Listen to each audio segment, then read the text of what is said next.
It's the pride of a nation. Okay, maybe a bit much, but it is definitely the flagship of an airline, and thanks to the great prices of the F&B shop, we can take a closer look at it to find out what it actually has to offer.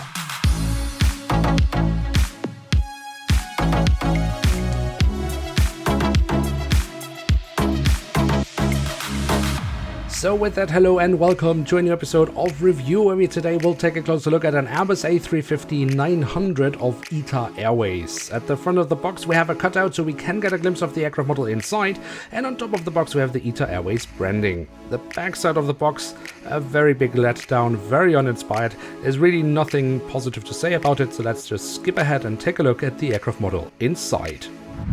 And here she is, the Airbus A350-900 in the standard livery of ITA Airways. And oh boy, I've been waiting for so long to be able to say that sentence, the standard livery of ITA Airways. This is the third Scale 500 aircraft model we get from Herpa Wings featuring ITA Airways, but it is the first one featuring the standard blue livery of the airline. And that of course raises the big and very important question, how has Herpa managed to recreate the ITA Airways livery? And we will answer that question in today's episode. But as always, we go through the aircraft model step by step, starting off with the tail section, where we on the vertical stabilizer find the Italian tricolore from top to bottom. At the top we also find the last two letters of the registration code, and then we have these lovely small designs all over the stabilizer going on down to the fuselage. And that's the first place where we actually need to take a closer look at it, seeing how Herpa has recreated this and compare it with, well, the real thing. And thanks to HDI International Airport we have some images of the real aircraft. And what we can see here is that the visibility of these symbols very much depends on the light. In shadows they basically disappear, in sunlight they kind of shine. But what is noticeable is the fact that these symbols do appear to be much more visible on the stabilizer and then kind of fade away on the fuselage. This is a feature Herpa clearly has not managed to recreate, as they are just as visible on the fuselage as they are on the stabilizer. But to be fair to Herpa, this is definitely not the easiest detail to recreate. And in order to round off the tail section of the aircraft, we should also quickly mention here on the fuselage we find the aircraft type specification, the full registration code of the aircraft, and towards the very tail of the aircraft also a bit of detailing around the APU exhaust. Now at the front of the aircraft and across the fuselage we have the ITA Airways branding. We do also find some static ports. We have the name of the aircraft as well as the SkyTeam logo, of which the airline is a member, at least for now. And then we have the cockpit section. Here of course we have the noticeable black mask of the A350 around the cockpit windows, and we have the window wipers printed on. Above the cockpit windows we also find the last two letters of the registration code, and we find the emergency hatch for the cockpit as well. The engine nacelles have been kept in all white, but have the silver leading edge as well as some safety markings and the ITA Airways branding printed on. I think that looks pretty lovely.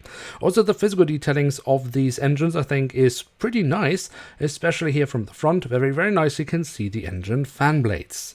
Then we can move on to the wings, which we should also take a closer look at, starting off with the top side where we have the different flap slats and spoilers carved out very nicely, and we have the markings as to where to walk on the wing printed on. The underside of the wings offers us more nice physical detailing and also the full registration code of the aircraft once again. The A350 of course has these lovely winglets, which I think Herpa has done a pretty decent job with replicating here in Scale 500. Then we also have the landing gear. That is the main landing gear that Herpa uses for all the Airbus A350s.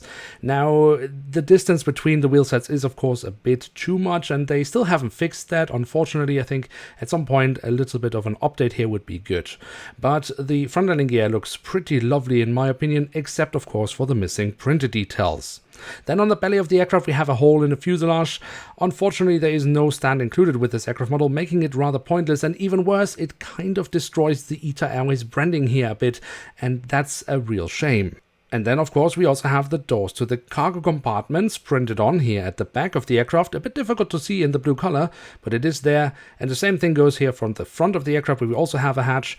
Even more difficult to see, however. And then on top of the fuselage, we should not forget to mention, Herpa has added sat domes here at the back of the aircraft, quite lovely, and also here at the front, which also looks really decent in my opinion.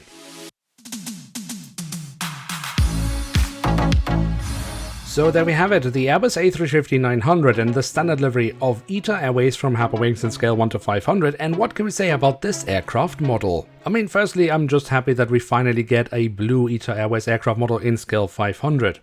Herpa's A350 mold overall is, I think, alright, although the cockpit section on the A350-1000 mold looks much better than on the 900, and I would wish that Herpa at some point would update their 900 mold to the standard of the 1000. An update to the A350-900 main landing gear would also not just be nice, but I think by now quite needed. But other than that, when it comes to physical detailing, I think Herpa has done a very lovely job with this A350.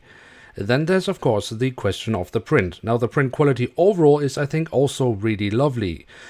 But what about the blue color? Now there is no doubt that the blue color of ITA Airways is not the easiest to replicate because it does change quite dramatically depending on the light. Once again, we can revert to some images from HDI International Airport. And, well, we clearly see, depending on the aircraft being in shadow or in light, the color changes quite much. Still, I would argue that the blue color Herpa has been using here is maybe a degree too dark.